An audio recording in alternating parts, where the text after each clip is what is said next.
Yeah, and these Christie types who I think he realizes he'll never be president anyway, which is one of the reasons why he's saying those things in order to keep the coalition or whatever he's established with whatever powers that be that are trying to keep marijuana illegal in New Jersey.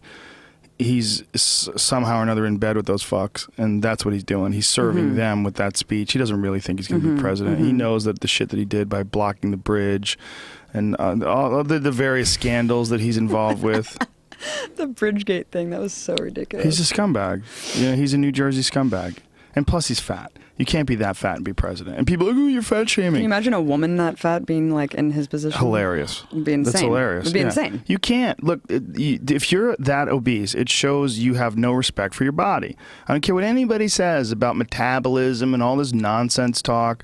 Well, emotions. Stop. Stop. You're a fucking grown adult. If you want to be a leader, you're a leader. How can you be a leader when you have such poor respect for your very biology? Your very body is awash in shitty food. You have made terrible choices with your diet and with how you present yourself. You're presenting this disgusting, slovenly, lazy thing that's your meat wagon. That's what you're walking around in. You know, if you went over someone's house and there was stacks of old newspapers and cat shit all over the floor, you'd be like, oh, this person's a fucking nut.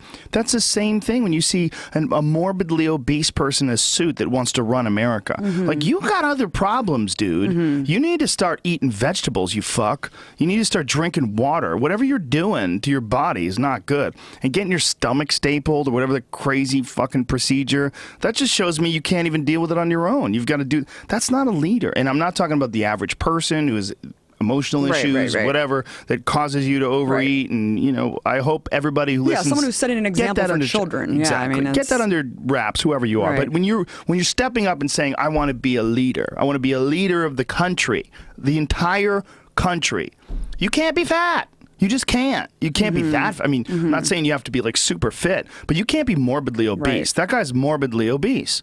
Yeah, he's a pretty dumpster, vile. just big waddling fucking thighs rubbing together, gut overflowing over his belt, pulling it up, and just big nauseous. doughy asshole. He's fat shaming. Fat shaming is a hilarious thing. Because you know what? We're not talking about shaming someone who has, you know, a congenital disease or some disfigurement because of an accident. You're talking about slovenly behavior. You're stuffing your body with way more food than it needs. Do you not have mirrors? Do you not have a scale in your fucking house? Do you not see yourself being like, man, I probably am unhealthy as fuck right now, and I'm still eating. What's that all about? Sitting there with a napkin tucked in your shirt,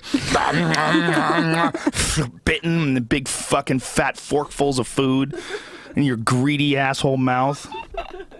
Fat shaming. No. Listen, there's a reason to mock fat people like that. There's a reason. Especially when it's Chris Christie. Yeah, when you're trying to be a leader and you have a horrible, like, real obvious poor judgment when it comes to your health. No, you can't. No, you can't. By the way, you can't shoot heroin and be president either, asshole. If I catch you in your fucking office with a big rubber band around your bicep and you're fucking banging it at lunch. It's a disease. Yeah, exactly. That's what they say about everything. Everything's Everything's a goddamn disease.